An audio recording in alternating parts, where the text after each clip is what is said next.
É um carinho e uma honra estar com vocês hoje, compondo a mesa. Acho que alguns pontos são muito importantes a gente começar a conversar, né? O primeiro ponto em relação ao termo religião. Religião, religar. Religar algo a esse divino, a esse mistério, a esse não saber. E esse é um ponto que eu acho que começa já a gerar, e por isso gera tantas formas diferentes, que religar o que é o que.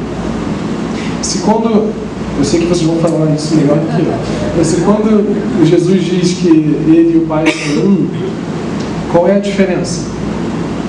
Como Jesus vai se reconectar ao Pai?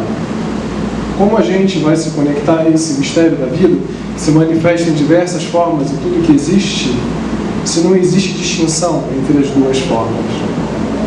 E esse é um ponto claro. Veja, a vida é paradoxal, né? O que eu vou dizer agora é extremamente paradoxal, uma vez que eu estou representando uma religião, mas a religião, como instituição, ela é um cofator, é um subproduto, e que numa estrutura de sociedade que as pessoas se conheçam mais, sejam mais próximas como personalidade daquilo que elas realmente são, é absolutamente desnecessário. Veja, a religião ocupa um papel social fundamental, que é aglutinar, trazer a possibilidade da gente sentar, conversar, passar as experiências que estão sendo vividas por todos que estão aqui. Mas esse mistério da vida está se manifestando de maneira contínua em tudo que é feito. Na cadeira que a gente senta, na meia que a gente veste, na comida que a gente come. E esse mesmo mistério se estabelece de maneira clara em tudo que é vivido. É claro que é difícil de enxergar. Fica mais fácil de olhar para isso quando a gente personifica. Quando a gente olha para uma figura, quando a gente olha para alguém que a gente coloca uma certa autoridade e que, de certa forma, vivencia isso também como parte da sua vida. Então é mais fácil vivenciar isso assim.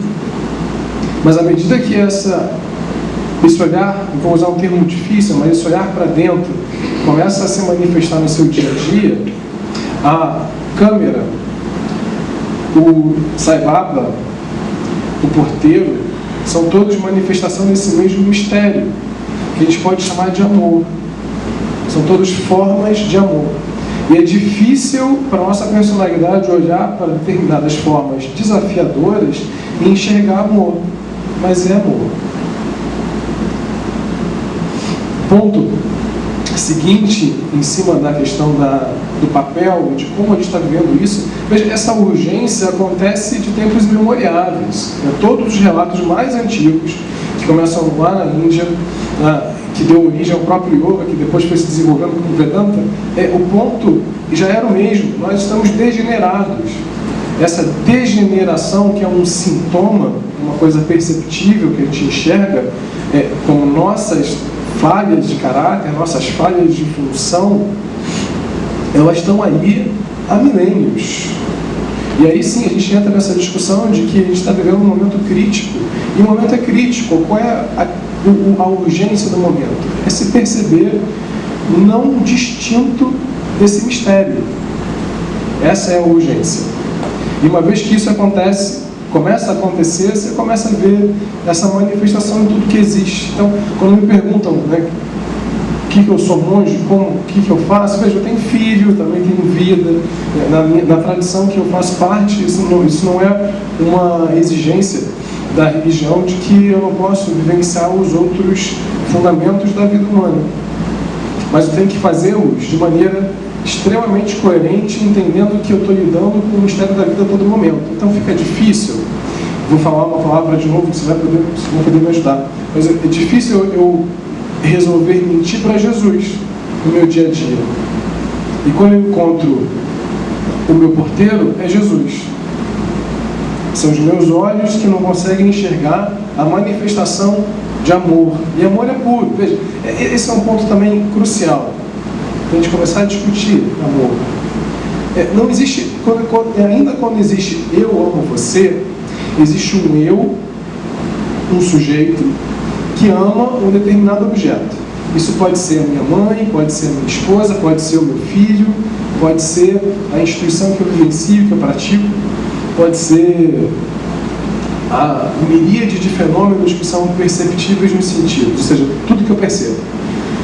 Ainda assim, tem um sujeito que limita esse amor a determinado objeto. E quando eu olho para o amor como sendo algo ilimitado, incondicional, o amor não pode ser submetido a uma condição de que tem um eu e um sujeito que ama e um objeto amado. Então, no momento que eu digo amor e amor incondicional, e eu submeto ao eu amo você, eu gero um paradoxo. Como pode o amor que é incondicional ser submetido a uma condição? E aí isso abre um ponto. Será que eu amo? Ou será que eu vivencio de maneira bem egoísta? Veja, todos nós somos egoístas. A estrutura de personalidade é assim. Eu vivencio o prazer que eu tenho na relação com você. Na relação que eu tenho com o Satya Sai Baba, com Jesus, com meu filho, com minha mãe. Será que não é essa sensação que eu estou chamando de amor?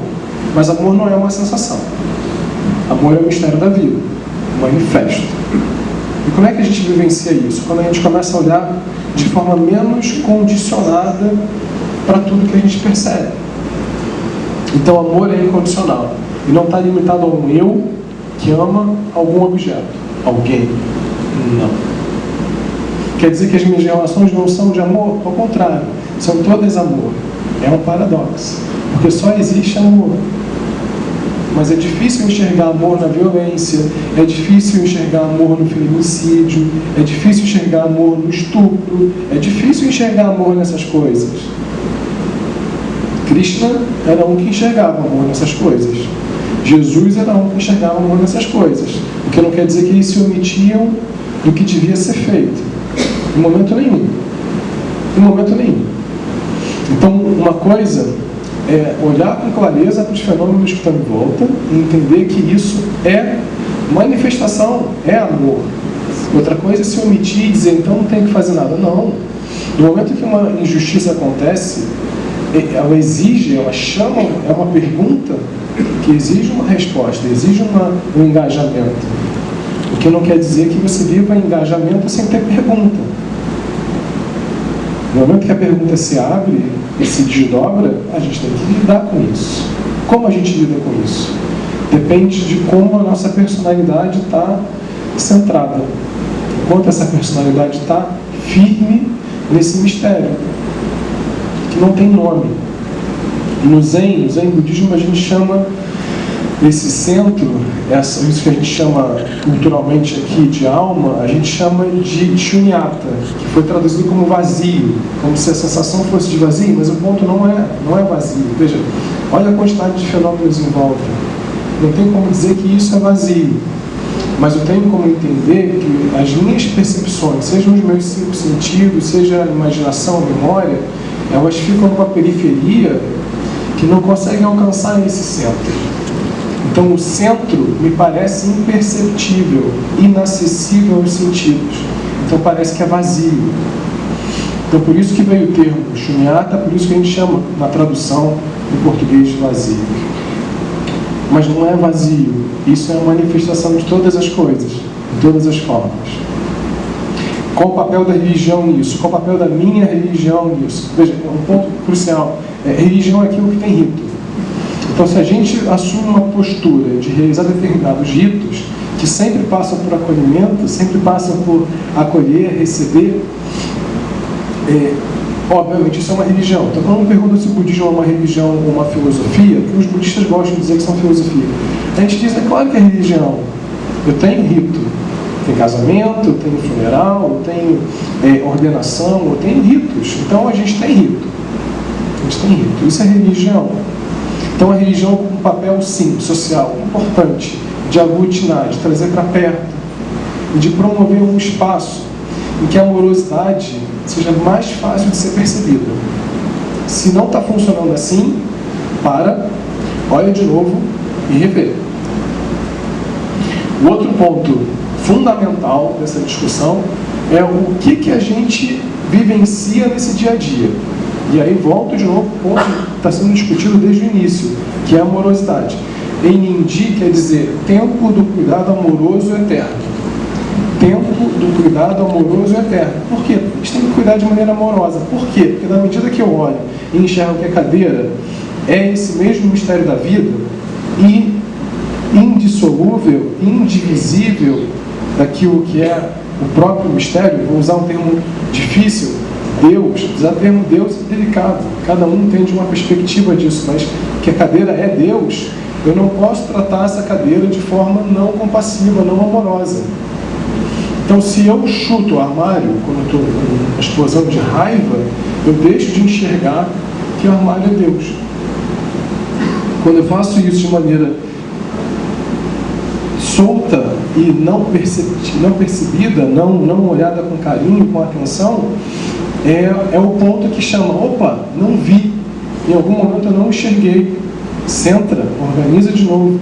E por isso que na tradição Zen Soto, principalmente, que é a linhagem japonesa, por isso que eu estou de preto, porque na China, rapidinho, história rápida, na China não podia se usar as cores que se usavam na Índia, porque eram cores dos imperadores, então os monges eram caçados. Aí eles resolveram usar roupas mais escuras que não chamassem atenção.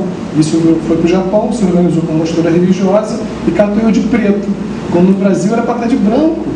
O Brasil é um país quente, com uma multiplicidade enorme de cultura. Por que eu estou fazendo isso? Por que eu estou de preto hoje? Eu estou seguindo um papel paradoxal de representar uma religião. Por quê? Porque ela tem um papel social importante. Qual é o papel? Aglutinar e facilitar essa percepção da amorosidade. Obrigado.